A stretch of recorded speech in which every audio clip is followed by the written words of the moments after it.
Okay, hello everyone. My name is Shiwa Rashid, and I am a data science intern at the Sparks Foundation. This is the tax 1 of the Sparks Foundation's internship program. So in this tax 1, we are going to create a supervised machine learning. Then a supervised machine learning is any machine learning that has label that we are predicting for. So this our model. This task involves predicting the percentage score of a student based on the number of hours used to study. Since we are predicting the scores, this is a regression task, and we have just two variables, the hours and the scores. So this is a simple linear regression. So just a simple task, and I left a link for the data for those of you that need data. So we are importing libraries. So the libraries we are going to be using, we are going to use pandas for the data frame. We are going to use matplotlib. We are going to use from scikit-learn, we are going to use mean squared error because we want to evaluate this model using root mean square. Then we will import numpy. We'll use linear regression from linear model in scikit-learn. And the reason why we are using linear regression is because this is a simple linear model. So using a stronger model might overfit. So we are using train test split to split the data into test and train sets. Then we are using colorblind because of people that are going to be visualizing this. It's better to use colorblind.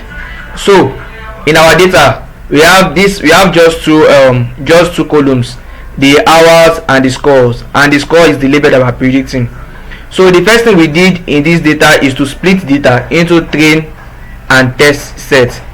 So the reason why I split the data before even doing any exploratory data analysis is because if you do exploratory data analysis on your train set, on your old data set, that means you have already seen the test set, and it might lead to data snooping bias. So I split the data, and I used 20% of the data for the test set. So the first thing I did was to create a correlation plot, and we can see that the hours and the scores are highly correlated. They have a correlation of 0.97, almost a correlation of 1. That is, the hours will be a strong, like it will even be a perfect predictor of score. So the next thing we did is to create a regression plot of hours and score. As you can see that this is our best line of it, and you can see that the data are closely clustered around the line. That is, any model we are going to create will be a very good model. Then the next thing I did was to create an histogram of the scores, and you can see that this is not forming a normal distribution. It is more like a uniform distribution, and it might be because our data is not much, that's why it is forming a uniform distribution. We never know, but this is a uniform distribution. And the student that scored a score less than 30 have the highest count. That is, most of the students score below, let us say most of the students score below 50.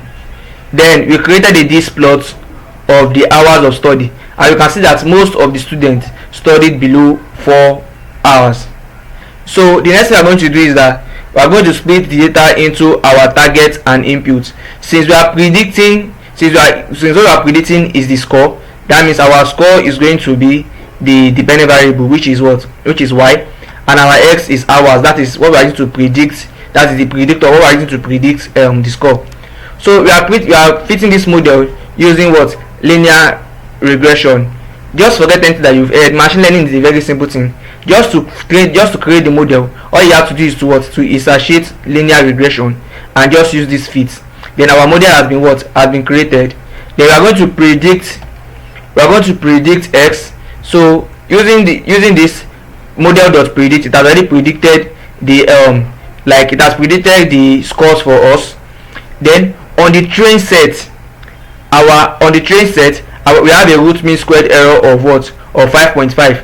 That is our model's predicted score is 5.5, is on average 5.5 score, different from the actual value. That this our model is not too bad.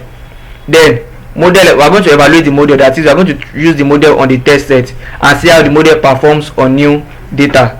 So using the model on the test set, we had a root mean square error of what, of 5.15. It means that this our model is very great. It even had a lesser root mean squared error to the train set. So from this now we see that on new data, when we use new data on our model is going to have an error of 5.16. That is a root mean square of 5.16 means the predicted score is off the actual score by 5.16 on average. Then our task is now to check that what will be the prediction score if a student studied for 9.25 hours per day. Like this, what will be his score if he studied for what, 9.25 hours per day.